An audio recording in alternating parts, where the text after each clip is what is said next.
का कार्य चला रहे थे और उसके बारे में बाबा समय समय पर स्पष्टीकरण भी देते थे। महिलाओं को बाबा ने काफ़ी सारा एक लेक्चर दिया, बैक बाइटिंग, पीठ पीछे निंदा करना, एक दूसरे के बारे में बताना, इसके बारे में स्वयं बाबा के मुख से सुनेंगे।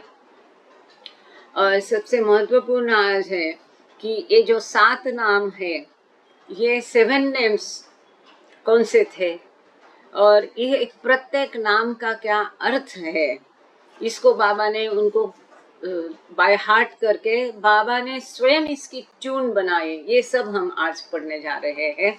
पिछले बार हमारा सेशन पूरा हुआ था, हम मेहराबाद से पढ़े थे, पेज नंबर 415 में हम लोग थे कि जो 31 आज्ञाएं बाबा ने दी थी और 4 से 240 लोगों को बाबा ने चुना था अपने महान कार्य में सम्मिलित होने के लिए। और ये आज्ञाएं हर एक को विविध थी, विशिष्ट थी, हर एक की आज्ञाएं अलग अलग थी। और कुछ आज्ञाएं जो थी सभी में कॉमन थी, लेकिन कुछ आज्ञाएं जो थी ये व्यक्ति परत्वे फिर भिन्न भिन्न आज्ञाएं थी। हर एक को स्वतंत्र पत्र लिखा गया था। ये कौन सी आज्ञाएं थी कि गार्डनिंग जाना नहीं, सिनेमा जाना नहीं, डांस जाना नहीं, सिगरेट बीड़ी वगैरह पीना नहीं, मांस मछली खाना नहीं। ये जो भी आज्ञाएं है ये बाबा की एक प्रेम की लव परेड उन्होंने शब्द यूज किया है डॉक्टर चांद जी ने उसको, कि बाबा के प्रेम के खातिर सब लोग इन आज्ञाओं का पालन करने के लिए तैयार हुए थे। तो ऐसे थे वो 31 आज्ञाएं जो है, इसके बारे में हमने पिछले बार पढ़ा था। आज शुरू करते हैं रांची का मस्त आश्रम।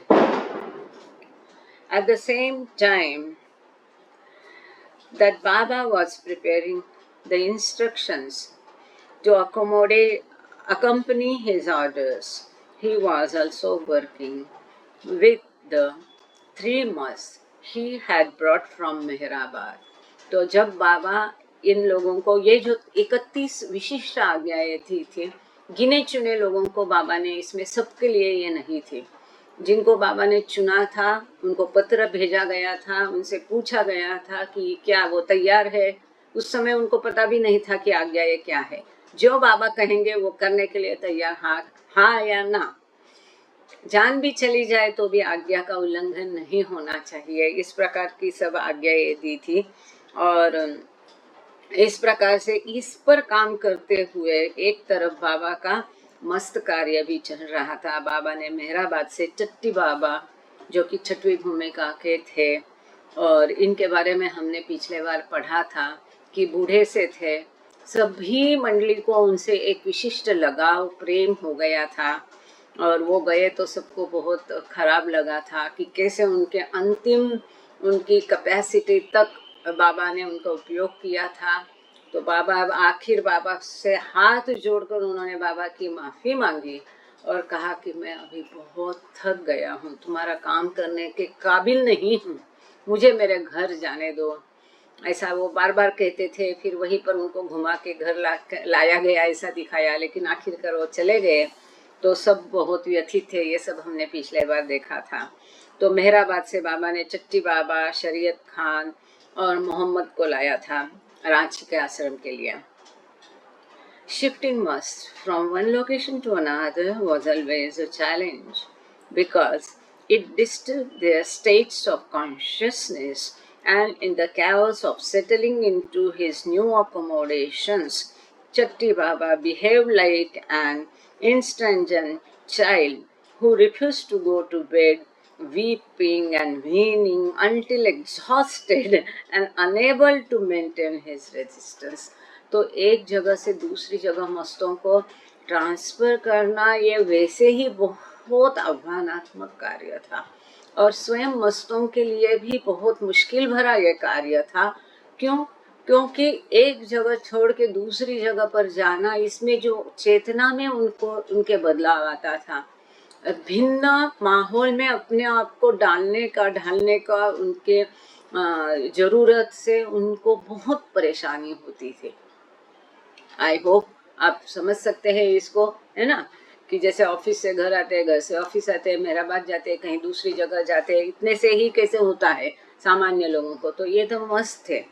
तो भिन्न जगह का भौतिक एटमॉस्फेयर और फिर बाबा उनके साथ कार्य कर रहे थे, तो ये बहुत आह्वानात्मक था। और खास करके चट्टी बाबा जो थे, ये बहुत अच्छे मस्त थे। जो 5 फेवरेट्स है बाबा के पंच प्यारे, उनमें से चट्टी बाबा एक थे। और छठवीं भूमिका के बहुत अच्छे प्रगत मस्त थे, परंतु उनको एडजस्ट करना, उनका बिहेवियर बहुत ही एक बच्चे जैसा था। Thank you sir.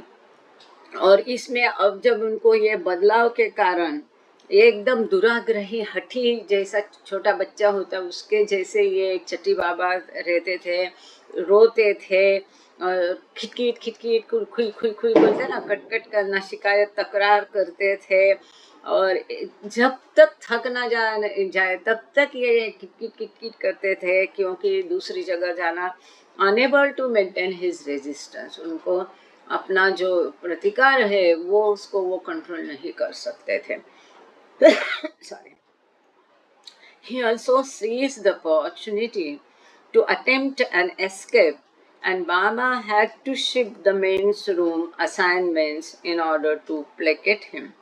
तो इन्होंने एक ऐसा अवसर देख के भाग जाने की भी कोशिश की, और फिर चट्टी बाबा को सांत्वना दिलासा देने के लिए बाबा ने उनको पुरुषों के रूम में थोड़ा सा शिफ्ट कर दिया।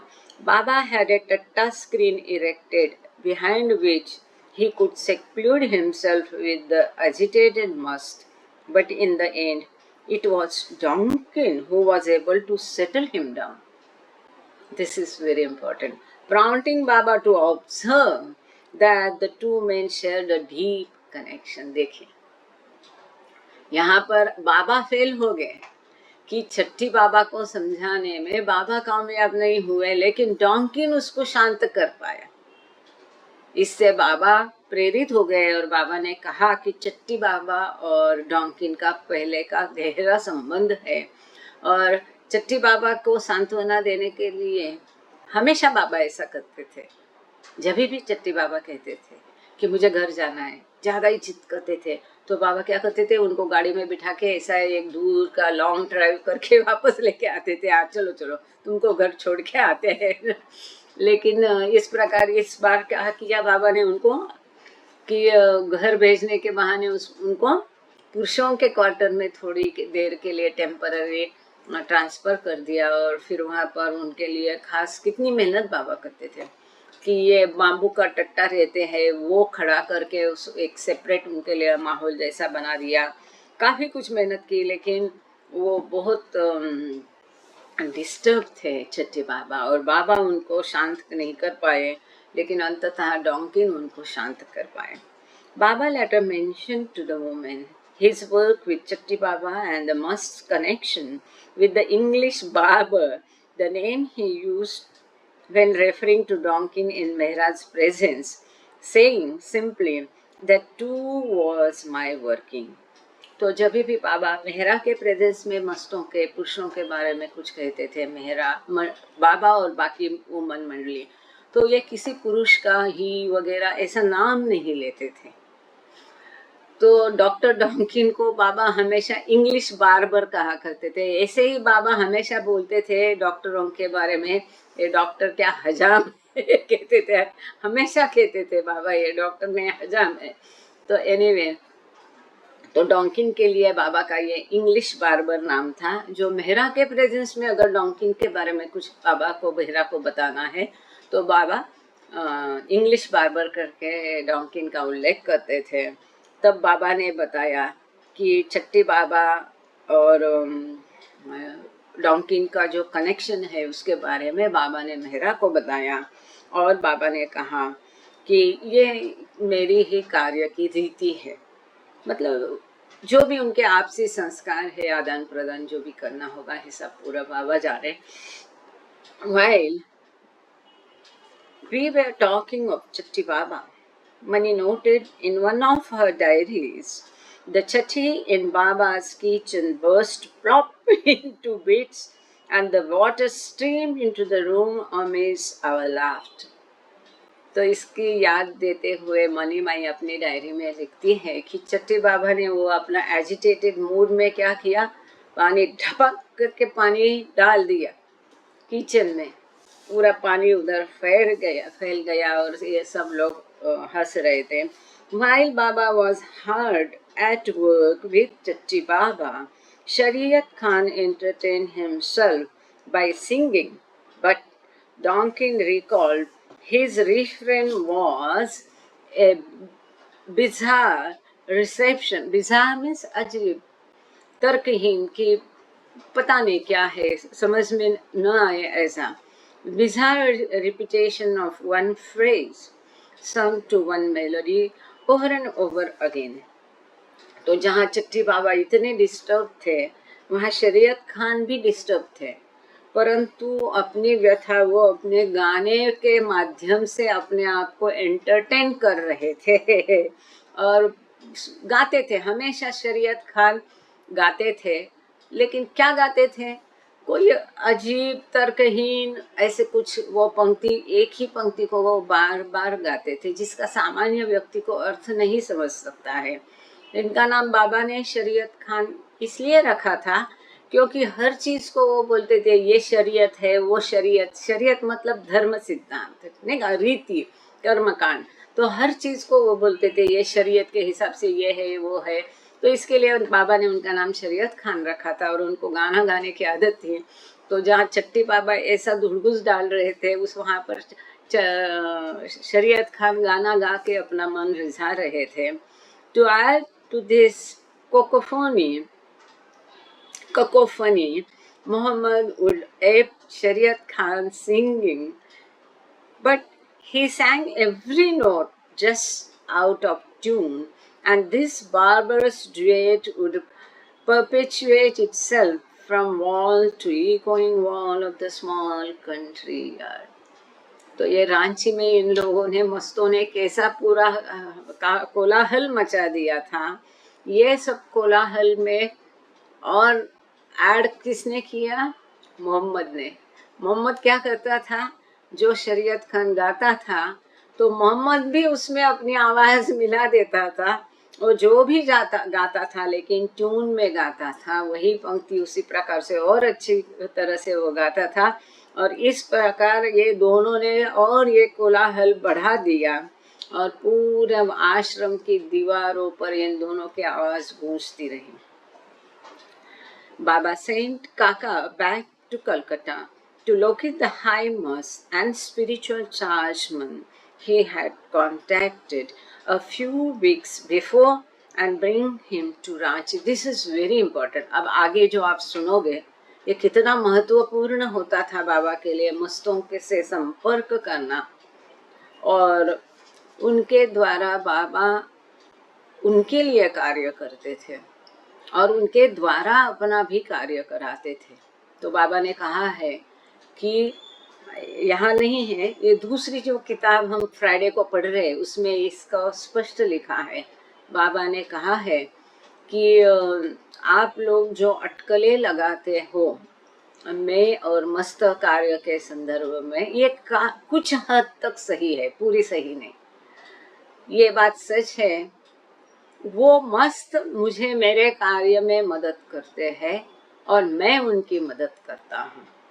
बाकी बचा, ये बाबा के स्वयं के शब्द है, सुन लीजिए. हाँ, इस किताब में नहीं है. बाकी बाबा कह रहे, बाकी वो मस्त और मैं, हम दोनों के बीच में जो भी है ये हमारा पर्सनल मैटर है, हमारा व्यक्तिगत मामला है. इसको मैं उजागर नहीं करूँगा, लेकिन इतना भर स्पष्टीकरण बाबा ने दिया है. और ये जो डॉक्टर डॉन्किन की किताब हम लोग पढ़ रहे हैं उसमें आपको काफ़ी कुछ सुनने को मिलेगा जो बाहर कहीं नहीं हुआ है. सुषमा जी तो रहती है उसमें, जो लोग बाकी लोग नहीं रहते हैं फ्राइडे को, जैसे कुवारे सर है, पड़सकर सर है, ये जरूर जुड़ना. कई सारी बातें वहाँ पर पता चलती. कुछ किताब में कोई रिपीटेशन होगा, कोई एडिशन होगा. तो ये आगे अब एक बहुत सुंदर प्रसंग है. तो बाबा ने काका बारिया को फिर से कलकत्ता भेज दिया कि वहाँ पर उन लोगों ने, आप लोगों को याद होगा कि एक मस्त को संपर्क किया था जो कि कलकत्ता का चार्जमन था। इसको ढूंढ के फिर से लाने के लिए बाबा ने काका बारिया को भेज दिया। The must had not been seen to leave his abode for more than 10 years, and Kaka later told Baba that it was only by repeating his name that he was able to convince the must to come with him. ऐसा माना जाता है कि 10 साल में उस मस्त में अपना ठिकाना छोड़ा नहीं था, कहीं गया नहीं था, इसलिए उसको मना के लाना करीब असंभव था। फिर काका बारिया ने बाबा से कहा कि मैंने केवल तुम्हारा नाम बार बार लिया और तुम्हारा नाम रटने के बाद ही ये कार्य संभव हो पाया। इस संभव कार्य के बारे में बाबा ने स्वयं क्या कहा वो बहुत महत्वपूर्ण अब हम पढ़ेंगे। बाबा कहते हैं, बाबा would later observe the work accomplished by Kaka in bringing this must here is more than the work which will be accomplished by the 240 persons who have pledged to abide by the restrictions given them by me for 1 year. बाबा कहते हैं, ये जो 240 लोगों को बाबा ने चुन लिया था, उनके आज्ञाओं का पालन करके उनके कार्य में मदद करने के लिए, तो बाबा के कार्य में इतनी कड़ी वो कड़क आज्ञाएं थी, तो ये 240 के 240 लोग बाबा की आज्ञाओं का पालन करके जो मदद बाबा को करने वाले थे, उससे भी महान मदद काका बारिया ने की है बाबा की। ये अकेले एक मस्त को कलकत्ता से ला करके, इतना महान वो कार्य था। बाबा Christian the sixth plain must Karim Baba for his resemblance to one of the early Mandli whose name had been Karim. अब ये करीम बाबा का नाम भी बाबा ने करीम बाबा रखा था, क्योंकि बाबा के पुराने जो डिसाइपल थे, शिष्य थे करीम, उनके जैसे इसकी सूरत थी, इसलिए बाबा ने उसका नाम करीम बाबा रख दिया था। मतलब करीम बाबा का नाम भी बाबा ने किया था, है ना। और दूसरा शरीयत खान का नाम भी बाबा ने रखा था, शरीयत खान।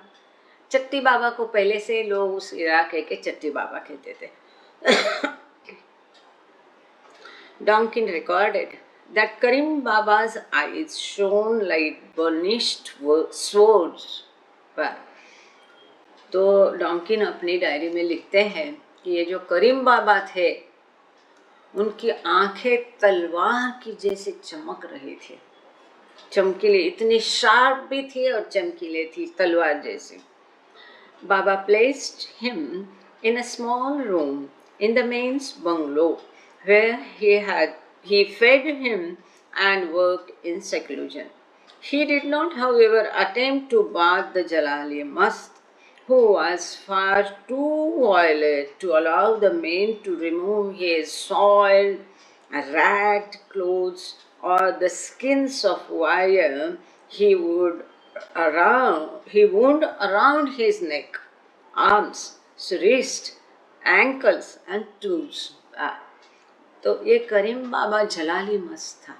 यूजुअली बाबा क्या करते थे, मस्त को पहले नहलाते थे, अच्छा साफ सफरा करके उसका दाढ़ी बाल काट के कपड़े पहना के फिर खिला के फिर उसके साथ कार्य करते थे। लेकिन करीम बाबा को नहलाने का काम बाबा ने किया नहीं, क्योंकि वो बहुत ही जलाली टाइप का था, क्रोधी था और वोलेटाइल, मतलब बिल्कुल उसकी मर्जी करना बहुत महत्व, मतलब एक कसरत थी। तो इसको बाबा ने नहलाया नहीं और पुरुषों के बंगलों में बाबा ने करीम बाबा को रखा, इसको बाबा ने खिलाया। उसके बाद उसके साथ एकांत में बाबा ने कार्य किया, उसको नहलाने की कोशिश की नहीं, क्योंकि उसके इतने गंदे कपड़े और उसने वायर के जो लच्छा रहता है, सारा वायर तार, उसके गर्दन के अगल बगल, पैरों में, हाथ में, ये क्या बोलते हैं उसको, रिस्ट में, एंकल में, सब शरीर पर वो तार के लच्छे उसने पहन के रखे थे। अपने गले के इर्द गिर्द भी ये तार के लच्छे उसके थे। तो कितना भयंकर ये होगा। और ये अगर थोड़ा भी ये हो जाए, Karim Baba was so ecstatic to be with Baba that at the end of 4 days he burst into spontaneous song. God can be found in the jungles and God can be found in the cities. तो करीम बाबा बाबा के साथ कार्य करके ये जलाली मस्त इतना विभोर हो गया कि 4 दिन के बाद उसने स्वयं एक गाना रच के वो गाना गाया कि ईश्वर जंगल में भी पाया जाता है और शहरों में भी पाया जाता है। After a few more days with Baba, the mast was heard to sing, I am the Raja, I am the Khwaja. Baba called Karim Baba singing miraculous, and he was so pleased that he took the woman to hear him. देखो क्या एक जलाली मस्त पर बाबा का सहवास का कैसा प्रभाव हुआ कि कुछ दिनों पश्चात ये करीम बाबा फिर गाता दिखाई दिया और वो आनंद विभोर होकर क्या गा रहा था, I am the Khwaja, I am the raja, I am the Khwaja. अब राजा सबको हम पता है, हिंदुस्तानी लोगों को किंग राजा, और ख्वाजा मतलब मास्टर। तो देखो इसमें भी रिदम है, लय है। छोटे 2 पंक्तियां उसने गाई, I am the raja, I am the Khwaja, मैं राजा भी हूँ और मास्टर भी हूँ। बाबा को ये करीम का गाना बहुत अच्छा लगा। तो महिलाओं को बाबा लेकर के गए वहाँ पर करीम बाबा का गाना सुनने के लिए। This is again an exception. Karim Baba को कहाँ रखा था? पुरुषों के बंगले में। और मस्तों के पास यूजुअली बाबा महिलाओं को, भारतीय महिलाओं को नहीं लेके जाते थे। कोई एक्सेप्शंस है इसमें, तो ये एक एक्सेप्शन है, अपवाद है कि खास करीम बाबा का गाना सुनाने के लिए बाबा महिलाओं को वहाँ लेके गए। 3-6 plain must now resided in the small ashram at Ranchi. Karim Baba, Chatti Baba and Phoolwala, एक ही जगह। कितना अद्भुत वो माहौल होगा, हम उसकी कल्पना ही नहीं कर सकते कि जो छठवीं भूमिका के है, मतलब जिसको हम साधु कहते हैं, जिसको हर जगह ईश्वर दिखाई देता है, ये जिसको बाबा ने गॉड स्पीक्स में करीब करीब ईश्वर की अवस्था कहा है, करीब करीब ईश्वर की अवस्था, हर जगह जिनको ईश्वर दिखता है। अब ईश्वर साक्षात्कार के लिए उनको देरी नहीं है, वो ज़्यादा दूर नहीं है, ऐसी अवस्था है। ऐसे 3 मस्त जो छठवीं भूमिका के एक ही जगह पर रहते थे, जो कि करीम बाबा, चट्टी बाबा और फूलवाला बाबा। The only other residents were 5th plain Mohammad and high must शरीयत खान। दूसरे जो 2 थे उसमें कई लोगों का प्रश्न होता है कि मोहम्मद कौन सी प्लेन पर था। यहाँ स्पष्ट दिया है कि इस समय 1940 की बात है, मोहम्मद 5वीं भूमिका में था। तो दूसरे 2 मस्त उच्च भूमिका के, उसमें मोहम्मद 5वीं भूमिका का था, ऐसा लिखा है। और शरीयत खान भी बहुत उच्च भूमिका का मस्त था। Of the 7 mast ashrams that Baba established between February 1939 and July 1947, this one was the smallest and of the shortest duration. 1939 के फरवरी से लेकर 1947 के जुलाई महीने तक बाबा ने 7 मस्त आश्रम जो खोले, उनमें से रांची का मस्त आश्रम ये सबसे छोटा मस्त आश्रम था और सबसे कम दिन का था, ड्यूरेशन का था। और यहाँ पर सब उच्च, यहाँ कोई मैड नहीं था और सारे उच्च भूमिका के मस्त 5th एंड अबव, ये ज़्यादातर 6th भूमिका के यहाँ बाबा ने रखे थे। ये एक इसकी खासियत है। It was not, Duncan observed in retrospect, in truth, part of Baba's plan to establish any elaborate institution for must in Ranchi. But it seemed as if he had to visit that part of India and to take certain must with him for his work. डॉन्किन लिखते हैं, ऐसा लगता था कि यहाँ पर कोई संस्था मस्तों के लिए स्थापन करने का बाबा की कोई योजना प्लान नहीं था, परंतु ऐसा लगता है कि भारत के इस भाग में उनको आना, भेंट देना जरूरी था और उन्होंने अपने कार्य के लिए कुछ मस्तों को वहाँ पर वो लेके आए थे। अब यहाँ एक आगे महत्वपूर्ण चैप्टर है, उसका नाम है 7 नेम्स ऑफ गॉड, जिसका आप सबको मुझे पता है बेसब्री से इंतज़ार होगा। तो इसके बारे में अब हम पढ़ने जा रहे हैं 7 नेम्स ऑफ गॉड। साथ ही में उस समय महिलाओं को जो बाबा ने प्रवचन दिया, डिस्कोर्स दिया, वो भी हम देखेंगे। आपको मेरी आवाज़, अगर मैं ऐसा टेक के बोलती हूँ तो आवाज़ आ रही क्या आपको बराबर? Okay, good, thank you. क्या है ना, अब जो है मेरा स्केलेटन सब गया तो anyway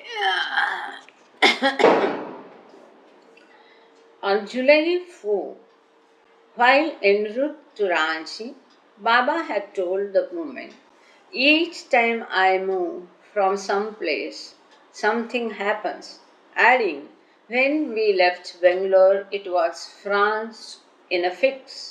Now this time it is England's turn." बाबा स्वयं अपना कार्य एक जगह से दूसरी जगह उनका जाना और युद्ध का क्या संबंध है, इसके बारे में महिलाओं को बता रहे हैं। 4 जुलाई 1940 को बाबा ने ये बात महिलाओं से की और जब बाबा रांची जा रहे थे तब बाबा ने महिलाओं से कहा कि जब भी मैं एक जगह से दूसरी जगह जाता हूँ तो कुछ ना कुछ घटित होता है। जब मैंने बेंगलोर छोड़ा तो उस समय फ्रांस दिक्कत में था, अब इंग्लैंड की बारी है। 3 days later, he remarked, England not yet invaded, so to speed matters up, I have one plan for 4 days from today. तो बाबा कहते हैं 3 दिन के पश्चात बाबा ने कहा कि अभी तक इंग्लैंड ने भी हमला नहीं किया, इंग्लैंड पर भी हमला नहीं किया गया है, तो इस युद्ध को और जलद करने के लिए, ये सारी गतिविधियां और तेज करने के लिए मेरे पास 4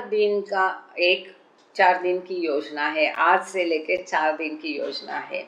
He then asked the woman to guess what was in the bottle that he told Margaret to hold up. तो बाबा ने मार्गारेट को एक बोतल पकड़ने के लिए कहा था। तो बाबा ने महिलाओं से पूछा कि इस बोतल में क्या है, बताओ, अंदाज करो, सब गेस करो। Elizabeth guessed port wine, which proved to be right. Baba then told them that for the next 4 evenings he would give them 1 tablespoon each. तो इसमें गोवा की जो प्रसिद्ध है उसको कहते हैं पोर्ट वाइन, जिसके काफ़ी मेडिसिनल इफ़ेक्ट्स होते हैं, जो कि मिट्टी के घड़े में बनाई जाती है। इसके लिए वो खासियत है गोवा की। और अभी अभी ये लोग गोवा से लौटे थे, तो मार्गारेट के हाथ में बोतल थी और बाबा ने सबको बोला कि इसमें क्या होगा। तो एलिजाबेथ पैटरसन ने सही अंदाज़ा लगाया और उसने कहा कि बाबा इसमें पोर्ट वाइन है। अब आगे हम पढ़ के अचंभित हो गए।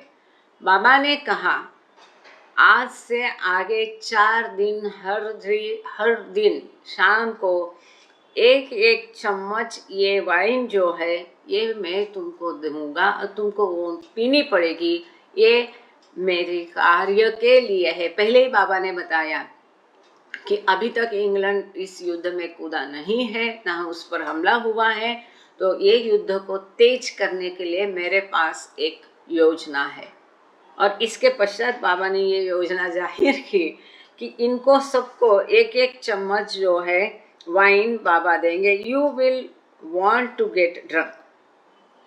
मैं पीती नहीं, मुझे चाहिए नहीं, मुझे जमता नहीं, मैं कैसे, ये मेरे धर्म के विरुद्ध है, ऐसे कैसे है। बाबा तो वाइन पीने को बोल रहे, मैं नहीं पीऊंगी। नहीं, बाबा बोलते आपको वो पीनी ही पड़ेगी। He observed but kidded them be mild and not wild, adding wine enriches the blood. In 4 days things will speed up. तो बाबा ने बोला ये एक चम्मच पी करके माइल्ड रहो, ये माइल्ड होती है, वाइल्ड मत बनो, जंगली मत बनो, ऐसा थोड़ा मजाक किया। फिर बाबा ने कहा चिंता मत करो, इससे खून की क्वालिटी अच्छी होती है और 4 दिन में सारा सब तेज हो जाएगी गतिविधियाँ। Mani abbreviated port wine to PW in her blue Bustu's diary, adding himself served it to us. तो मनी मैंने अपनी डायरी में लिखा है कि बाबा ने स्वयं ये पोर्ट वाइन सबको एक एक चम्मच दी, महिलाओं को, क्योंकि इंग्लैंड और महिला ऐसा वो था, क्योंकि रानी एलिजाबेथ थी ना उसकी, इसके लिए it is ruled by a lady. थोड़ा सा जो हम अंदाज़ा लगा सकते हैं, यहाँ पर नहीं दिया है कि महिलाओं को ही बाबा ने क्यों, क्योंकि इंग्लैंड को रूल कर रही थी महिला, इसलिए महिलाओं के द्वारा ये बाबा की योजना होगी, ऐसा मुझे लगता है। I might be right, I might be wrong, so don't take it seriously, ये मेरा अपना मानना है। एनीवे आगे चलते। Even Jangu had it, she mischievously added, more than his share and liked it very much. Jangu जो छोटा बच्चा था, कितना छोटा बच्चा था, लेकिन जंगू को भी स्पेयर नहीं किया। बाबा ने अपनी ये योजना में जंगू को भी शामिल किया और जंगू को भी दिया। और मनी एक नॉटी मिस्टीरियसली तरीके से लिख रही है कि शायद उसके लिए वो ज़्यादा ही थी। बाबा then used the metaphor of intoxication to explain. तो केवल बाबा ने उनको अपनी योजना बता के उसमें शामिल नहीं किया। तो ये जो नशा है इंटॉक्सिकेशन, इसके बारे में बाबा ने महिलाओं को आगे लेक्चर दिया, सुनाया, स्पष्ट किया। अब बाबा कहते हैं, this are Baba's word, all this is the play of the mind. ये सब मन का खेल है, बाबा के शब्द हैं। All this is the play of mind, ये सब मन का खेल है। The mind goes one way and it keeps on going. Hitler thinks that what he does is absolutely right, that he is doing justice for Germany. बाबा कहते सब मन का खेल है। हिटलर अपनी जगह पर उसको लगता है कि मैं सही हूँ, मेरे देशवासियों के लिए मैं जो भी कर रहा हूँ ये सही कर रहा हूँ, और वो इस प्रकार से जर्मनी को अच्छा ही कर रहा है, ये उसके मन का खेल है। Mussolini thinks what he is now doing for Italy compared to its former suffering is quite good. तो उस समय मुसोलिनी इटली पर राज कर रहा था, वो भी एक हुकुमशाह था। उसका ये मानना था, उसका मन ऐसा, उसको ऐसा मुसोलिनी का ये विश्वास था कि उसके पहले जो राज्यकर्ता थे उनके हिसाब से वो इटली के लिए अब जो भी कुछ कर रहा है ये सही था और उसके अपने देश के भले के लिए था। With these thoughts for their own right, they feel justified to commit millions of wrongs. तो उनके ये जो विचार है, अब दुनिया की नज़र से, दूसरी नज़र से सही हो या गलत, लेकिन उनका स्वयं का विश्वास है कि मेरे देश के हित में मैं ये कर रहा हूँ और उसमें कोई मिलावटी नहीं है। ध्यान से सुनना, हाँ, चूंकि उनका विश्वास है कि मेरे देश के लिए मैं सही कर रहा हूँ, इस उनके एक सही विश्वास के कारण वो लाखों गलत करते हैं तो भी वो उसको माफ है, मतलब जस्टिफाइड है, ऐसा लिखा है यहाँ पर। वो भी न्याय है उनके तरीके से। मैं वो सेंटेंस फिर से पढ़ती हूँ। For their one right, they feel justified. They feel, उनको लगता है कि ये मैं मेरे देश के लिए अच्छा करता हूँ तो मैं लाखों गुने उसके लिए मेरे देश के लिए करता हूँ तो भी वो सही है, जस्टिफाइड है, न्याय्य है, ऐसा उनको लगता है। इसलिए बाबा ने पहले ही क्या कहा, this is on the play of mind, ये सब मन का खेल है। उनके मन को ऐसा लगता है। किसके मन को क्या लगता है ये बाबा बता रहे हैं। इनडिफरेंट व्यू जिसको बोलते हैं, इनडिफरेंट अप्रोच जिसको कहते हैं, वो है। आगे बाबा कह रहे हैं, the more the gains now the more the intoxication for still more. तो बाबा कहते हैं जितना और अधिक अभी उनको प्राप्ति होगी, दोनों को भी, मुसोलिनी को और हिटलर को, जैसे जैसे वो विजेता होंगे, जीत जाएंगे, जिनकी उनकी प्राप्ति अधिक होगी उतना उनका नशा अधिक होगा, है ना। हर चीज का एक नशा होता है। तो जैसे जैसे वो अधिकाधिक प्राप्त करते जाएंगे, चाहे वो विजय हो, चाहे जो भी उनको अपने देश के लिए करना है, अधिकाधिक प्रदेश पादाक्रांत करना है, जैसे कि एक नेपोलियन बोनापार्ट का भी नशा था, है कि नहीं, जग को जीतने का। ये क्या था नेपोलियन बोनापार्ट, ऐसे देखेंगे तो व्यक्ति करके उसके सभी गुण गाते हैं, वो अच्छा था, धाड़सी था, वगैरह वगैरह, लेकिन ये नशा था जग जीतने का। इसी प्रकार से अब इन दोनों को एक नशा चढ़ा है। बाबा कहते हैं किसको नशा चढ़ा है, हिटलर और मुसोलिनी को। Drunkards when they get drunk challenge, come on, come on. It's not the drunkards who say it, but their intoxication. Thus, out of sheer hostility, the more wrongs done, the more the repentance. तो यहाँ पर इन दोनों का की तुलना बाबा एक नशीले व्यक्ति के साथ कर रहे हैं। जैसे कोई व्यक्ति नशा करता है, दुबला पतला, उसमें ताकत नहीं भी है, तो भी अगर बकरी भी है तो क्या बनता है, बाघ बनता है, और कैसा दूसरों को आह्वान देता है, आओ आओ भिड़ो मेरे साथ, कमान कमान कमान करके बोलता है। उस प्रकार से ये दोनों को अब नशा चढ़ा है। और ये वो नहीं कहते हैं, वो नहीं कहता है, वो नशीला व्यक्ति नहीं कहता है आओ आओ। उसी प्रकार ये हिटलर और मुसोलिनी नहीं कहते हैं। उन पर जो नशा चढ़ा है जीत का, दूसरों पर को दबाने का, तो ये नशा उनका बोल रहा है दूसरों को सताने का। इसके लिए जितने वो ज़्यादा दुष्कर्म करेंगे उतना उनको और पछतावा करना पड़ेगा। ये बाबा के शब्द हैं।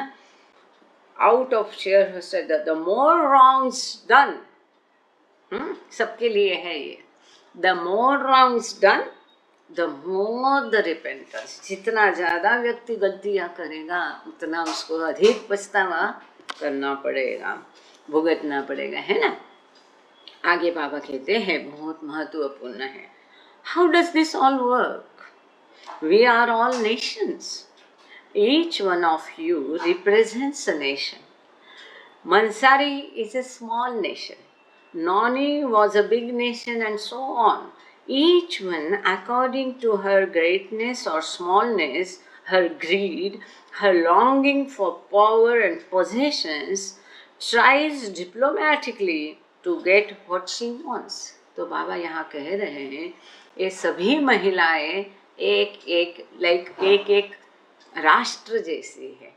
जैसे मंसारी बहुत छोटी थी ना कद काठी में, तो बाबा बोलते ये छोटा राष्ट्र है, हर एक राष्ट्र को रिप्रेजेंट करते हैं। ये कैसा काम करता है, बाबा कहते हैं ये किस प्रकार ये काम करेगा कि इनको एक एक चम्मच दारू देके क्या हम कैसा करेगा, तो हर एक राष्ट्र के लिए एक महिला प्रतिनिधि जैसा कार्य करेगी। बाबा ने कहा each one of you represent a nation, आप में से हर एक राष्ट्र को रिप्रेजेंट करती है, प्रतिनिधित्व करती है। मंसारी एक छोटा राष्ट्र है, नौनी और बड़ा है। आप में से हर कोई अपनी महानता या अपने छोटेपन, अपनी लोभ, ग्रीड, अपनी लोभ, अपनी तड़प, अपनी इच्छा, अपनी शक्ति, अपनी पावर और अपने पास जो कुछ है पोजेशंस, इससे दूसरों से डिप्लोमेटिकली को क्या कहना, आप थोड़ा कोई राजनीति जैसा ना, राजनीति तरीके से डिप्लोमेटिकली खुद को जो चाहिए, उस राष्ट्र को चाहिए जो चाहिए, वो दूसरों से प्राप्त करने की कोशिश करता है। ये कोई ये तर्क नहीं है, बाबा स्वयं कह रहे हैं, वही पढ़ रही हूँ। Is it clear? Such a model religion has to go and God, देखो, religion has to go and God, truth has to come definitely. Baba कहते हैं निश्चित ही धर्म को जाना पड़ेगा और ईश्वर को, सत्य को आना पड़ेगा। Go and God, religion has to go and God has to come. आगे, the following day, July 7, Baba used the war as a means of announcing 2 excursions he was planning for the women, the only ones they would enjoy at Ranchi. तो 4 जुलाई को बाबा महिलाओं को बाहर लेके जाने वाले थे। यहाँ पर गहन मस्त कार्य चल रहा था। इतना ही 2 आउटिंग उनके लिए मिली थी और इस प्रकार से यही केवल आउटिंग थी जैसे बाबा प्लानिंग कर रहे थे। Kill to defend without hate, France will hate England. Kill to defend without hate, this is very important.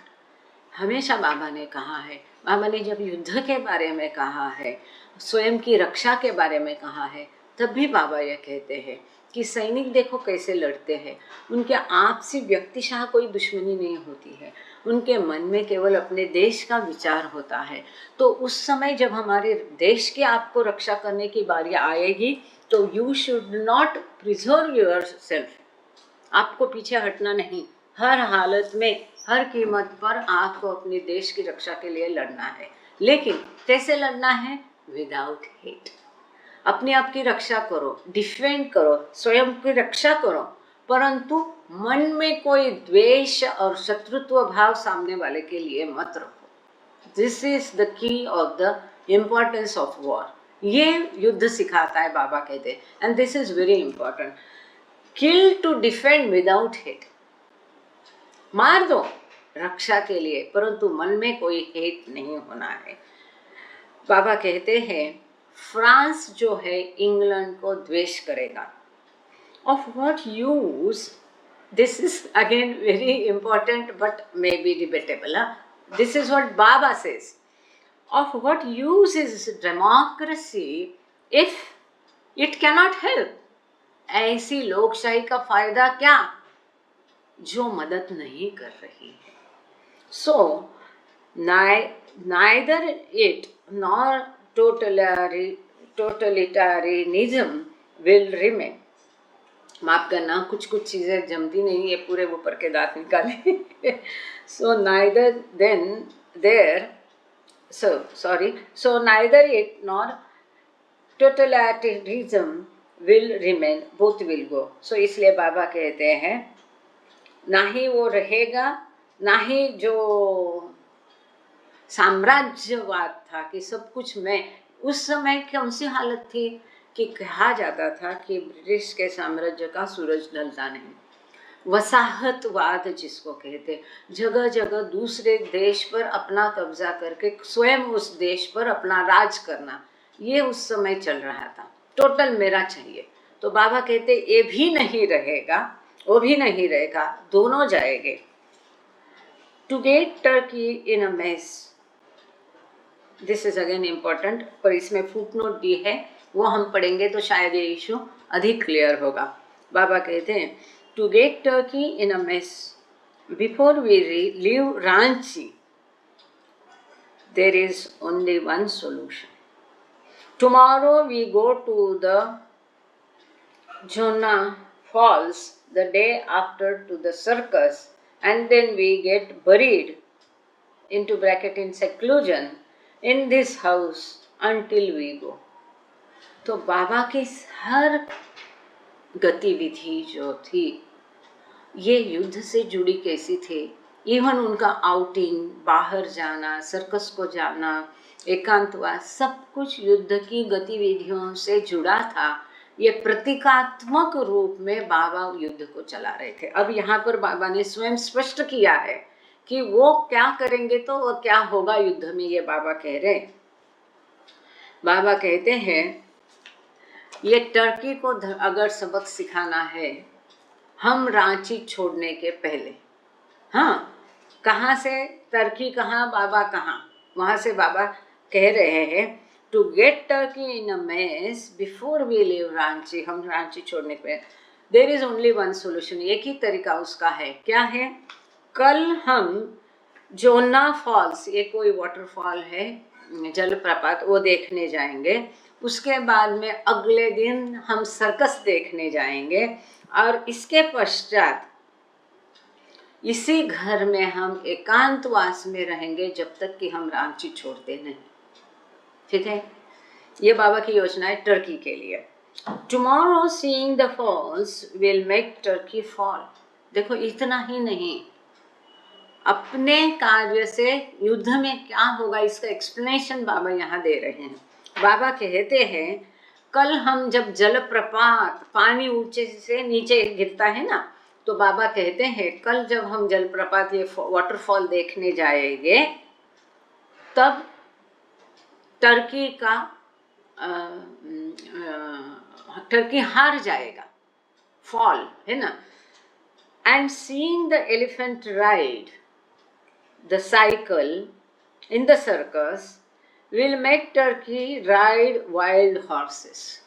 अब जब हम परसों सर्कस देखने जाएंगे, सर्कस में हम हाथी को साइकिल चलाते हुए देखेंगे, उस समय में ये टर्की जो है जंगली घोड़ों को दौड़ाता होगा। आगे इसका फुटनोट दिया है। As a relatively new nation, Turkey endeavored to remain neutral, perceiving itself too weak to take sides and incur the danger of having to defend itself. अब यहाँ का इसका एक्सप्लेनेशन, स्पष्टीकरण दिया है। एक टर्की छोटा देश था, नया देश था, इसलिए उसने क्या कहा? न्यूट्रल, जिसको क्या कहते हैं हम, न्यूट्रल रहने का, विरक्त, मतलब क्या कहे, दूसरा एक अच्छा शब्द है, कोई लिख दे, शायद लांगड़े सर लिख पाएंगे, कि उसने न्यूट्रल रहने का, ना इस पक्ष का ना उस पक्ष का। टर्की ने डिसीजन लिया, निर्णय लिया कि वो किसी की साइड नहीं लेगा। किसी की साइड लेने से अब वो नया नेशन है, उसकी आबादिता, उसकी स्वतंत्रता खतरे में आ सकती है। इसलिए स्वयं को बचाने के लिए टर्की ने किसी की साइड नहीं लेने का तय किया। It was not until February 1945, तटस्थ, thank you so much, perfect, यही शब्द चाहिए था मुझे आजकल ऐसा हो जाता है। तो टर्की की भूमिका जो थी वो तटस्थता की भूमिका थी, तटस्थ। It was not until February 1945 that Turkey would declare war on the Axis powers. अंततः फरवरी 1945 में ये टर्की युद्ध में कूद गया तो उसको कूदने के लिए वो जल का प्रपात ऊपर से नीचे गिरना पड़ा उसको अवतारने देखा, उसके माध्यम से यह कार्य बाबा कर रहे थे। Really wonderful. जस्ट मैं जानबूझ के थोड़ा धीरे जा रही हूँ, तो उसको आप फिगर आउट करने की कोशिश करो। जो भी ये बाबा बता रहे हैं तो थोड़ी उसकी लिंक बनाने की कोशिश आप करो। और स्लो चाहिए तो बताओ, और स्लो जाएंगे, but can you figure it out? ये जम रहा है, ये बराबर लिंक समझ में आ रही है, युद्ध और बाबा की गतिविधियाँ। Okay, thank you. सो आगे चलते हैं।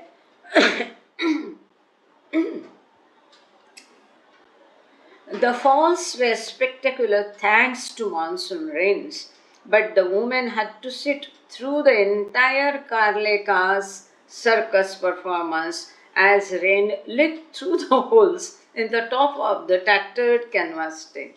तो वो कहते हैं कि वाटरफॉल जो था बहुत सुंदर था और बारिश थी, इस वजह से और भी उसका मज़ा आया। लेकिन इनको सर्कस के देखने के लिए फिर सर्कस करनी पड़ी, क्योंकि पूरी सर्कस का जो शो चल रहा था उस समय बारिश, बहुत भारी वर्षा हो रही थी, और जो कैनवास का टेंट था, तंबू था, वो सर्कस का, जैसा हमको पता है उन दिनों ऐसे कैनवास का टेंट हुआ करता था, तो जगह जगह उसके छेद थे और ऊपर से सारा पानी बरस रहा था। अपने आप को वो पानी से बचाना भी है, भीग भी जाते थे, और ऐसी हालत में उनको वो सर्कस उस दिन महिलाओं को देखनी पड़ी, लीकेज वाले टेंट में सर्कस के। Kitty later described the evening's entertainment to the Becketts. Okay, Jai Baba. Writing parrots, rode miniature cycles, lions, and goats are. एक minute, I'm so sorry.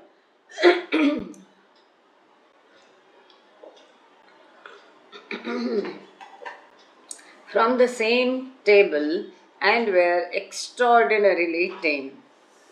तो किटी देवी इस सर्कस का वर्णन करती है। उनको पाश्चात्य लोगों को सर्कस देखना पसंद आता था, तो वो कहती है, और विल बैकेट्स भी उसने भी लिखा है, जो पोपट थे, पोपट तोता साइकिल चला रहा था, और बाघ, लायन मतलब सिंह, सिंह को क्या कहते हैं, तो लायन और बकरी एक ही थाली से खाना खा रहे थे, एक ही टेबल पर बैठे थे, जो कि बहुत अद्भुत था कि बकरी और लायन आमने सामने एक ही टेबल में बैठे थे, कि दोनों को इतना एकदम पालतू जानवर बना दिया था लायन को, यह अद्भुत था। The acrobatics of the children were above anything you would see in the West. वो कहती है कि छोटे बच्चों द्वारा जो कसरत के खेल किए गए थे वो अद्भुत थे, हमको ऐसे पाश्चात्य देशों में इतने सुंदर देखने को नहीं मिलते। बाबा sat with us all and we stayed to the end. तो ये सब सर्कस देखते समय बाबा भी हमारे साथ में थे और पूरे एंड तक उन्होंने सर्कस देखी। यूजुअली बाबा क्या करते हैं, बीच में निकल जाते हैं, लेकिन इस सर्कस में अंत तक बाबा भी उनके साथ सर्कस देखते बैठे रह गए। On July 10, the women celebrated the 15th anniversary of Baba's silence with Rava. 10 जुलाई 1941 है ना, 10 जुलाई 1925 को बाबा ने अपना मौन शुरू किया था। तो बाबा के मौन के जो वर्ष है उन्होंने सेलिब्रेट किया, और बाबा के यहाँ सेलिब्रेशन मतलब हर समय में रवा मतलब हलवा मतलब शीरा होता था, शीरा बना के खा के उन्होंने ये सेलिब्रेशन किया। 3 days later, money noted had WHS मतलब मनी लिखने को भी कतरा रही।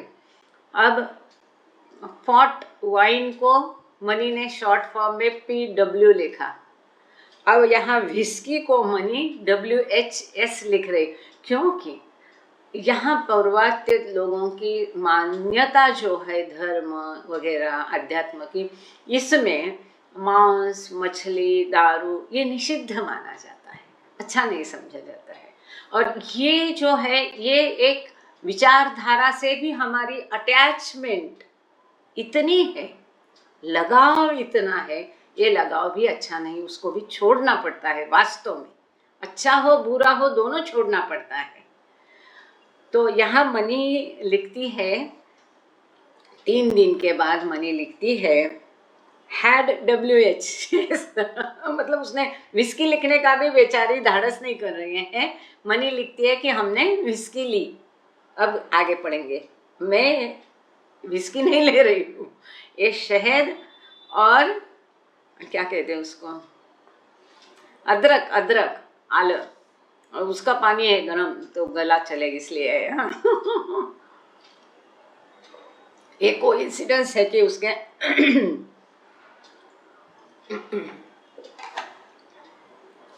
मनी लिखती है had whiskeys in evening with lots of fun. Baba told the woman, tomorrow half bottle of brandy. Whiskey we keep to break it open again in 1941. तो money ने अपनी डायरी में नोट किया है कि शाम को उन्होंने विस्की ली और बहुत मज़ा किया। वो कहती है, बाबा ने महिलाओं को बताया, कल आधी बोतल ब्रांडी और विस्की ऐसे ही रखना है। जो विस्की ओपन की है बोतल, विस्की की बोतल जो ओपन की है, खुली है, इसको अगेन 1941 में हम खोलेंगे। अब सी क्या है इसका इम्पोर्टेंस। युद्ध कब खत्म हो गया? दूसरा महायुद्ध। तो बाबा कहते ये जो विस्की की बोतल हमने खुली है और थोड़ी थोड़ी सबको बाबा ने एक एक चम्मच दी, अब इसको ऐसा ही रखना है, खुला ही रखना है। ये बोतल मतलब उपयोग में लानी नहीं, पीनी नहीं, नशा नहीं करना, इंटॉक्सिकेशन नहीं करना है। लेकिन 1941 तक उसको ये ऐसी we keep to break it open in 1941। अब इसको 41 तक खुलना नहीं, ऐसे ही बंद रखा, खुली हुई बंद रखना है 41 तक। समझ में आ रहे? Once more Baba spoke of intoxication, this time to explain Hitler's increasingly erratic behavior. फिर से बाबा ने नशा के बारे में बाबा बोले और इस बार हिटलर का जो पागलों जैसा एकदम व्यवहार था उसके बारे में बाबा ने टिप्पणी की। क्या कहा? बाबा के शब्द हम आगे पढ़ेंगे। बाबा कहते हैं, What is now in the world will be done. And it's for that all this suffering and misery this world has to go through, not for freedom of the world from these bindings.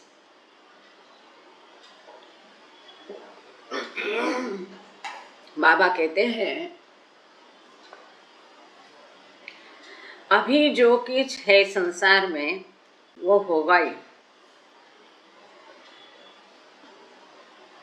ये अभी जो भी कुछ हो रहा है, ये सारी यातनाएं, सफरिंग्स, ये दुख, इससे इस विश्व को जाना ही पड़ेगा, इस संसार को जाना ही पड़ेगा। स्वतंत्रता के लिए नहीं, not for freedom of the world from this bindings. तो ये जो बंधन है, ये बंधनों से मुक्त होने की स्वतंत्रता के लिए ये दुख नहीं है।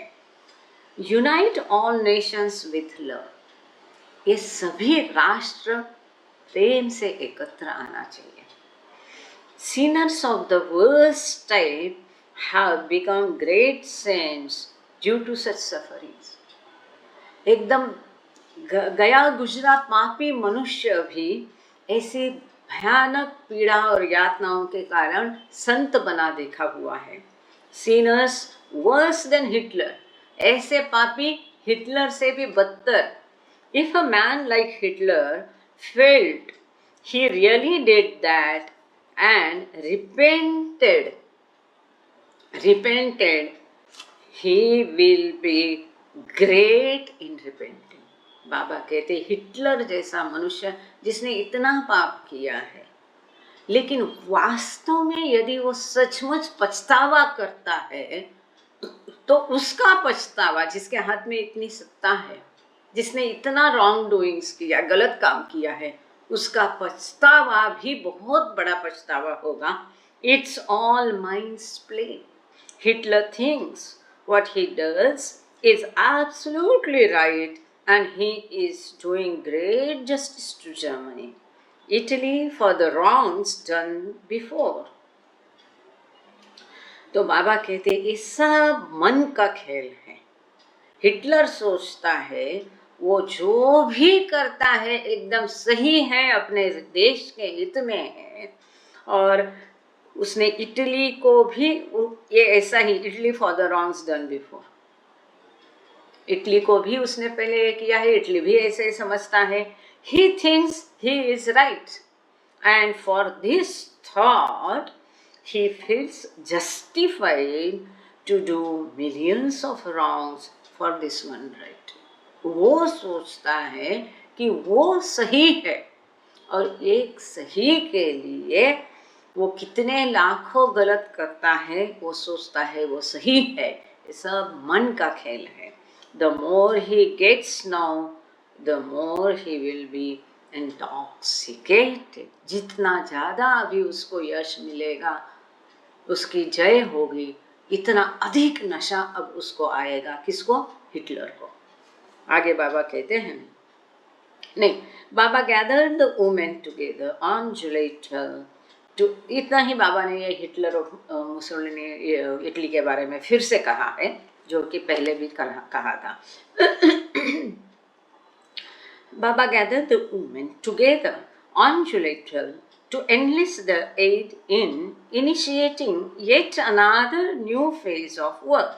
तो 12 जुलाई को फिर से बाबा ने महिलाओं को एकत्रित किया उनकी मदद के लिए, कि दूसरा एक काम शुरू करना था, दूसरा एक फेज, दूसरे काम का दूसरा फेज शुरू होने वाला था। वो क्या था? आगे बाबा कहते हैं, Tomorrow, he said, all of you write down the 7 names of God and learn them by heart after 7 days. अब उनके कार्य का दूसरा अध्याय शुरू हो गया। ये बाबा की योजना थी।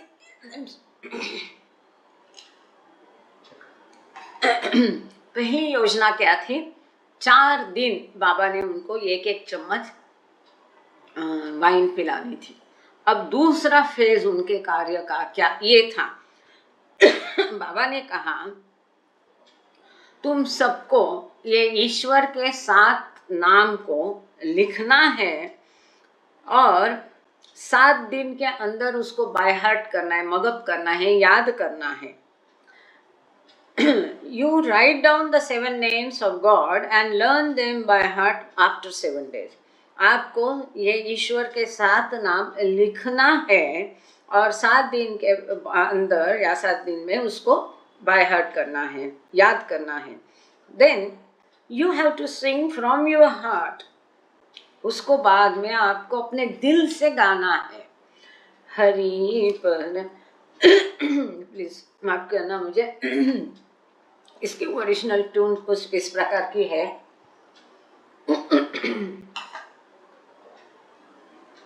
हरे परमात्मा अल्लाह गार यज़दा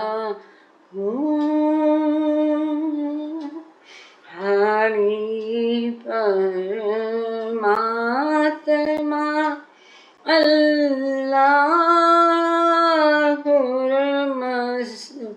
God is the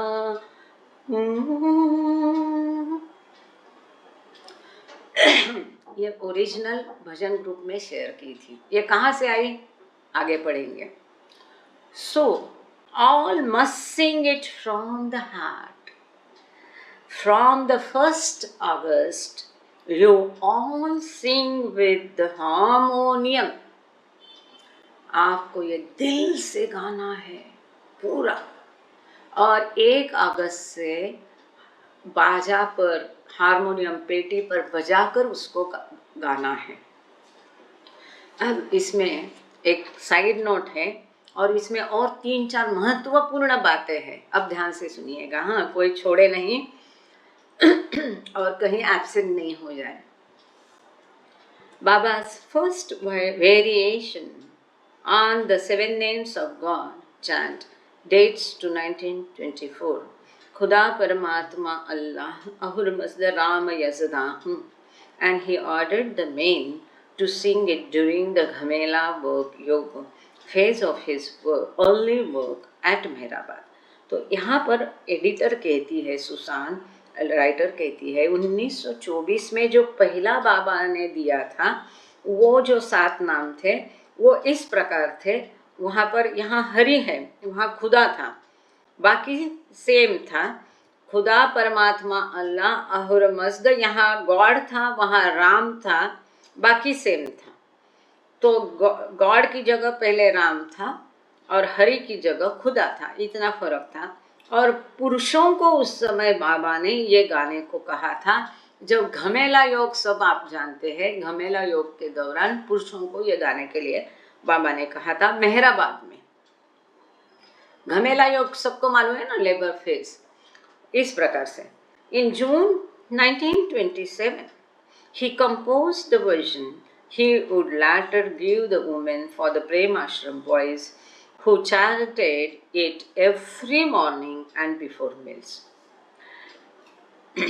अब जो हमने सुना हरि परमात्मा अहुर मस्द, ये जो आजकल हम गाते हैं, ये बाद में बाबा ने बनाया और बाबा ने महिलाओं को और प्रेमाश्रम को, बच्चों को भी ये देकर, और हर रोज सवेरे ये लोग और खाने के पहले गाते थे। Baba was still having the women sing 7 names of God as of 1942, and he asked the men as well as all of his Indian lovers to chant it during his must tours early that same year. 42 रोज महिलाओं को आज्ञा थी सवेरे 5 बजे उठ के उनको 5 minute तक ये हरि परमात्मा अल्लाह गाना था। उसी प्रकार हमने पढ़ा है द बॉयज़ में, दूसरी किताब में, कि मेहराश्रम और प्रेमाश्रम के जो बच्चे थे उनको भी ये रोज बोलना था। साथ ही में 1942 तक ये आज्ञा थी और बाबा ने उस समय भारत में जितने बाबा के प्रेमी है उनको भी उस समय आज्ञा दी थी। मेहर माया है, अगर है तो उनके घर में अगर कोई है तो उन्होंने किया होगा उस समय ये। तो भारत के सभी प्रेमियों को भी इसको रोज कहना था, जो कि बाबा की मस्त टूर के दौरान 1942 के साल में, और मेरे ख्याल से महायुद्ध भी 1942 में वाइंड अप हो गया था, है ना। तो ये आगे इसके विषय में और महत्वपूर्ण जानकारी है, इसकी ट्यून कैसे बनी इसके बारे में और इसका क्या अर्थ है वो बाबा स्वयं बता रहे हैं, है ना।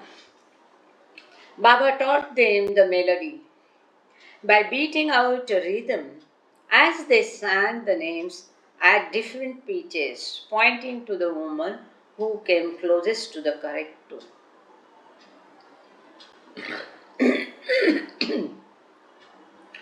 खुर्शीद, किटी और रोड़ा, इनके आवाज में जो आज हम पढ़ रहे हैं, सुन रहे हैं, ओरिजिनल ट्यून जिसको अभी आपने सुना, ये ट्यून बाबा ने स्वयं बनाई थी।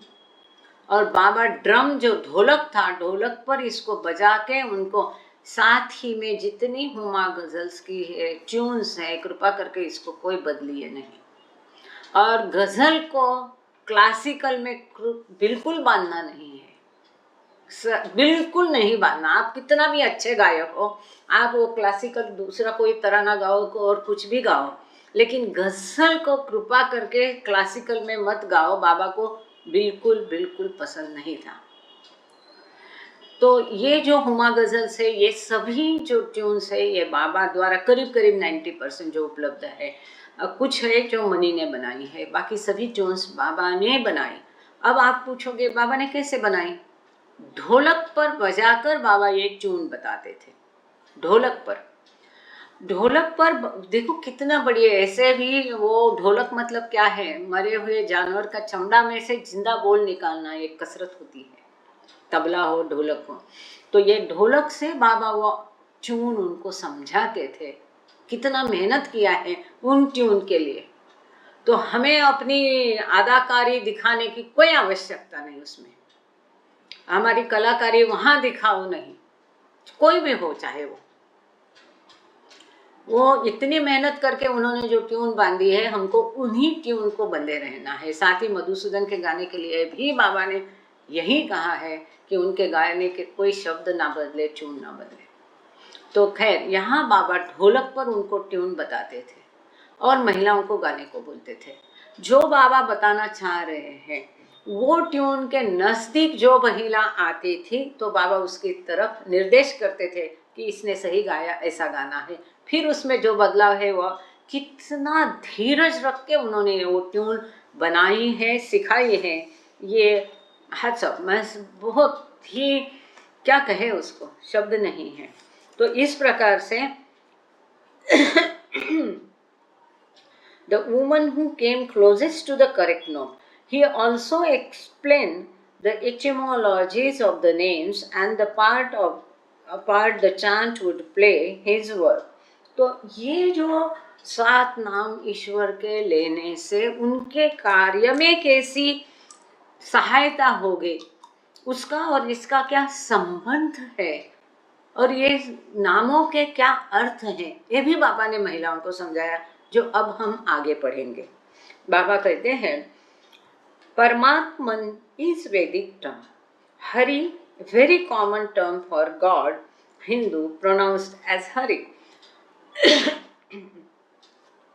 तो परमात्मा जो है ये वैदिक संज्ञा है, और हरि जो है ईश्वर को ही हरि बोलते हैं। परम आत्मन, सुप्रीम सोल। परमात्मा मतलब क्या है? परम प्लस आत्मन, ओवर सोल, परमात्मा, सुप्रीम सोल। अल्लाह, मोहम्मदियन, जो मुस्लिम लोग हैं वो अल्लाह बोलते हैं। अहुर मज़्द को कौन बोलता है? ज़ोरास्टर अहुर मज़्द बोलते हैं। गॉड कौन बोलता है? English. Yazdan is the term used by Irani Zoroastrians और मुगल्स। तो मुगल लोग और जो ईरानी ज़ोरास्ट्रियंस है, जैसे कि बाबा का परिवार, ये लोग यज़दान कहते हैं। इसके बारे में आगे बहुत सुंदर और दिलचस्प आगे भी बाबा ने दिया है, हम सुनेंगे वो। सॉरी, हु, HOO या HU, who, Sufi term for God. Sufism में ईश्वर को हु कहते हैं। So all sing it from the heart. तो ये बाबा ने बताया है महिलाओं को, और ये बता के बाबा कहते हैं कि तुम सब इसको दिल से बोलो। परमात्मा, आगे बाबा का ही ये शब्द सभी, all this we are reading is in Baba's words. ये सब कुछ जो अब हम पढ़ रहे हैं 7 नामों के बारे में, ये बाबा ने बताया है। परमात्मा, इट्स 2 वर्ड्स, परम इज इक्वल टू सुप्रीम, आत्मा इज इक्वल टू सोल। तो बाबा कहते हैं परमात्मा ये 2 शब्दों का बना है। परम मतलब सुप्रीम, उच्च, परमोच्च, और आत्मा मतलब सोल, आत्मा मतलब सोल। तो परम आत्मा, सर्वोच्च आत्मा मतलब परमात्मा। अब वहां पर पाश्चात्य महिलाएं भी थी, तो बाबा को ये उनको भी समझाना था। अल्लाह, विदाउट whom nothing exists। अल्लाह, ALL लिख के H इंटू ब्रैकेट लिखा। अल्लाह मतलब ही इज द ओनली एग्जिस्टेंस, एकमेव अस्तित्व। अल्लाह का अर्थ होता है एकमेव अस्तित्व, उसके बिना और कुछ भी अस्तित्व में नहीं है। ला इन अरेबिक, अल्लाह ला ऐसा बोलते हैं ना। ला in Arabic means no, without, उसके बिना दूसरा कोई भी नहीं है, इसके बिना कोई नहीं, without, he is the only one. अल, अल बोलते हैं ना, ये जो वो लोग अजान बोलते हैं ना, उस समय ये शब्द अलग अलग बोलते हैं, सही तरीके से बोलेंगे जब ला अल्लाह ऐसा बोलते हैं ना। तो ये अल को ऐसा तोड़ के अगर देखेंगे, अल, AL, अल means is equal to, Baba ने लिखा अल, the one, only one. Ahura Mazda is equal to, Ahura means greatest. अब अहुर मज़्द का अर्थ बाबा समझा रहे हैं। अहुर मीन्स सर्वोच्च, greatest. A always means beyond, हुर और अ मतलब परमोच्च। A always means beyond, limitless. A मतलब जो कि अमर्याद है। हुर, ए मतलब अमर्याद। हु, अब अहुर का, जैसे परमात्मा का बाबा ने परम प्लस आत्मा बताया। इस प्रकार से अब बाबा अहुर को भी तोड़ के बता रहे, जैसे अल्लाह को AL और ला ऐसा अलग अलग तोड़ा ना। AL मतलब द वन, और ला, LA, ला मतलब नो, उसके बिना वो ही एक, दूसरा कोई नहीं। इसी प्रकार से अब अहुरमज़्द का आपको चाहिए तो ये मैं टाइप करके ब्लू बस टूर में डाल दूंगी कल।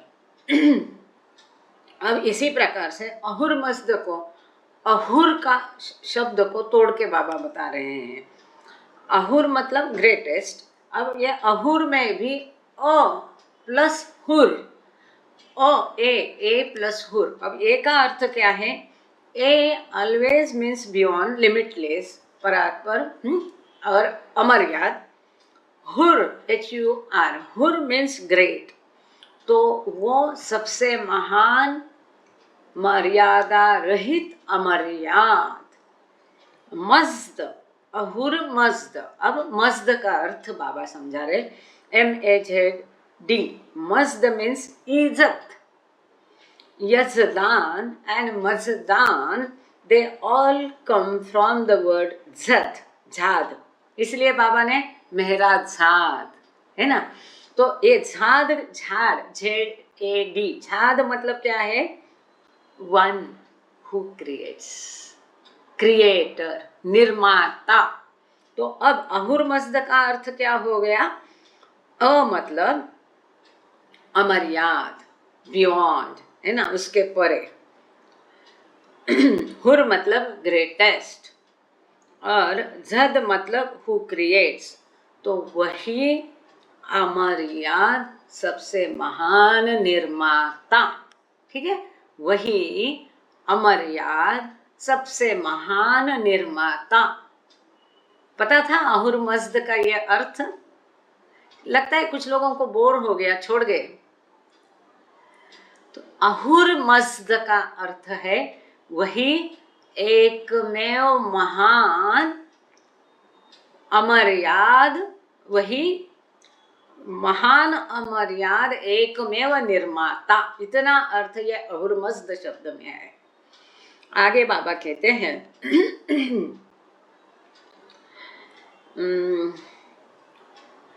The greatest one who creates, Baba के शब्द में, सॉरी, अहुरमज़्द का अर्थ है the greatest one who creates, सबसे महान वो एक जो निर्मित करता है। गॉड शॉर्ट फॉर गुड, तो जो गॉड इंग्लिश में कहते हैं, बाबा कहते गुड का शॉर्ट फॉर्म गॉड किया है उन्होंने, ऐसा बाबा का कहना। Yazdan is the Iranian word very freely used even by Mohammedans of Persia. तो यजदान, यजदान ये जो शब्द है, बाबा कहते हैं पर्शिया के मुस्लिम भी इसको आसानी से उपयोग करते हैं। तो पर्शिया के मुस्लिम और ईरानी, ये दो लोग यजदान का उपयोग करते हैं। अब बहुत सुंदर है नीचे जो दिया है। अब यजदान के बारे में बाबा जानकारी दे रहे हैं। This word has made many Mogul saints. एक शब्द से कई सारे संतों की निर्मित, कई एक शब्द के कारण कई लोग संत बन गए। कितना महान शब्द है।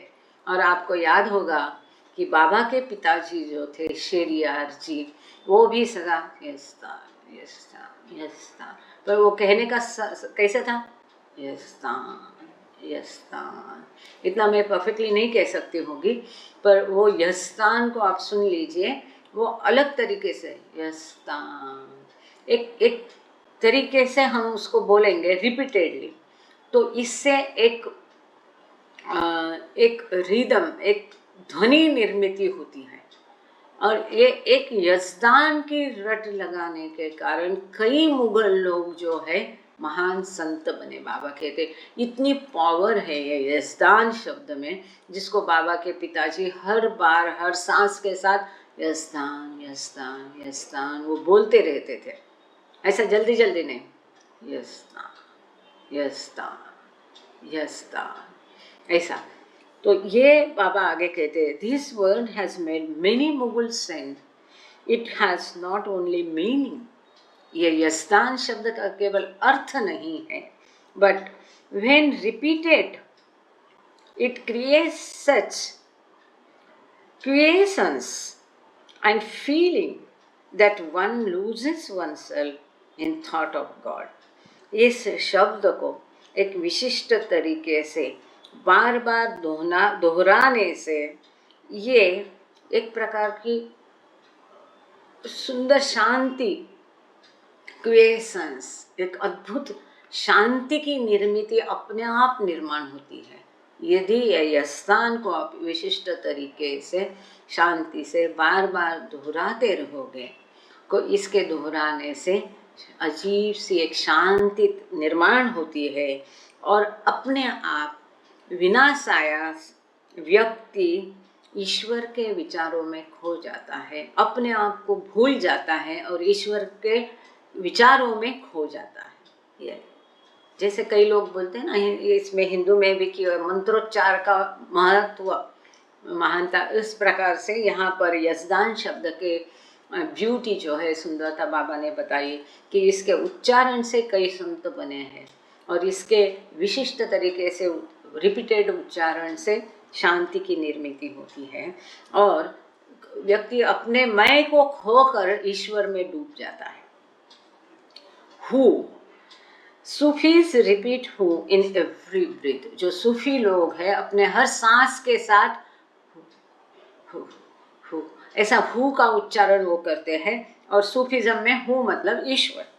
ओम, O M, Om is the point, this is very important, ना सुन लीजिए, very interesting, is the point of creation, preservance and destruction. It's not a name of God. बाबा कहते ओम किसी ईश्वर का या ईश्वर का कोई नाम नहीं है, परंतु ओम ये निर्मिति बिंदु है, ये ऐसी चीज है ओम कि जो निर्माण करती है, रक्षण करती है और नाश करती है। ओम का अर्थ है निर्माण, रक्षण और विनाश। ये कोई ईश्वर का नाम नहीं है। आगे बाबा कहते हैं, Baba continued, for 1 year you all eat once a day. आगे बाबा की, अब हमने पहला प्लान उनका समझ लिया, अब दूसरा प्लान बाबा बता रहे हैं, वो सुन लीजिए। 1 साल तक बाबा कहते तुम सब लोग केवल एक बार खाना खाएंगे। हाँ, सुन लीजिए, ये दीक्षित डाइट नहीं है, बाबा का डाइट है। महिलाओं के लिए ये युद्ध के संबंध में बाबा उनसे जो कार्य करवाना चाहते हैं उस सिलसिले में ये आगे की योजना है। Eat as much as you like at one sitting, as long as you like for half an hour। तो बाबा कहते हैं एक ही बैठक में जितना तुम खाना चाहते, जो खाना चाहते खाओ, आधा घंटा तक। आधे घंटे के बाद तुरंत स्टॉप होना है। उस आधे घंटे में जो कुछ तुम खाना चाहते खाओ। आजकल दीक्षित डाइट ऐसा ही है बा, देखो आप लोगों को पता होगा। In Europe people will starve after 6 months। 6 महीने बाद यूरोप में लोग भूखमारी से मरेंगे। They will eat horse, mouse, children, old people.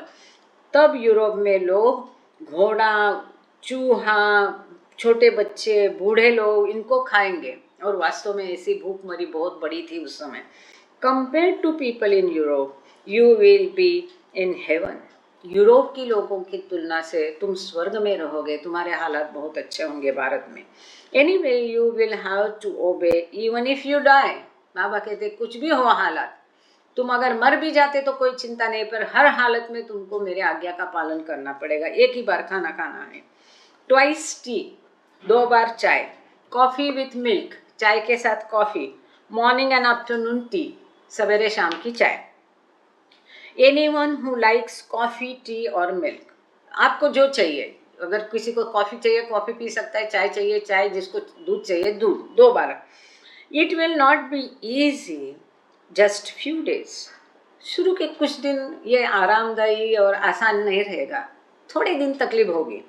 If it is to be easy, what is the meaning of 1 year's life of sacrifice. अगर ये आसान होगा तो 1 साल का त्याग का जीवन, त्यागी जीवन का कोई अर्थ नहीं रहेगा, ये आसान नहीं रहेगा। He concluded with a jest, give Elizabeth your cups of coffee. तो बाबा ने आखिर में बोला कि तुम्हारे जितने भी कप है कॉफी के वो एलिजाबेथ को दे दो, तुम 2 ही बार पीना। 3 days later Baba return to the topic of the women's orders.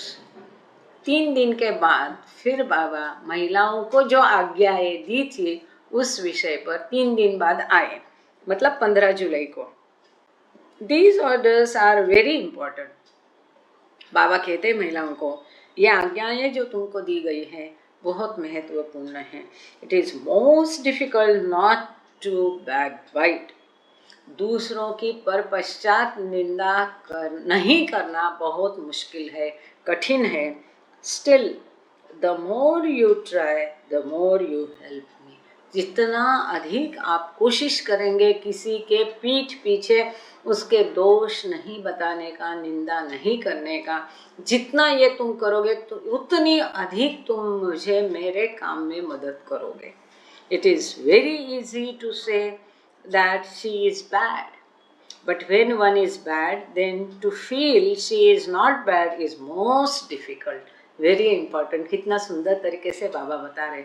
बाबा कहते हैं तो अरे वो ना बहुत बेकार है, यूजलेस है, ऐसा है, बकबक करती रहती है, ये है वो है, बहुत अहंकारी है, वगैरह वगैरह। तो बाबा कहते हैं वो खराब है ये बोलना बहुत आसान है, परंतु जब वो खराब है तो भी उसके बारे में अच्छाई महसूस करना बहुत डिफिकल्ट है, कठिन है।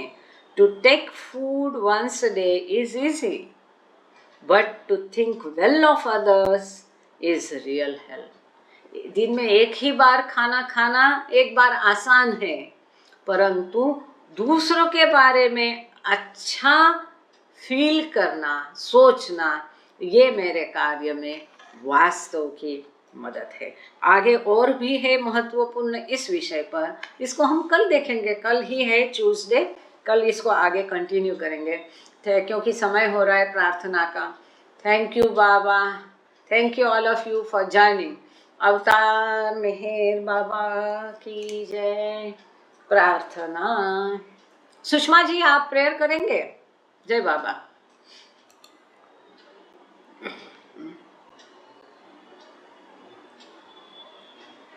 हेलो सुषमा जी, आपका चालू था अभी तक। जय बाबा। सुषमा जी आपका माइक बंद है, ओपन कीजिए। नहीं, प्लीज अनम्यूट योरसेल्फ। नहीं हो रहा है अनम्यूट। अरे ऐसा क्यों? Okay okay okay fine. someone else I'll find, someone else I'll find। कौन कहना चाहता है प्रार्थना? मेहर माया आप कीजिए प्रेयर। अच्छा वो I am sorry Sushma ji आप ही प्रेयर करिए। I got your point. Okay okay, I am so sorry, extremely sorry. अवतार मेहर बाबा की जय। सुषमा जी करिए आप अभी अनम्यूट करिए। सुषमा जी को अनम्यूट करिए। अवतार मेहर बाबा की जय। और सबकी रक्षा करने वाले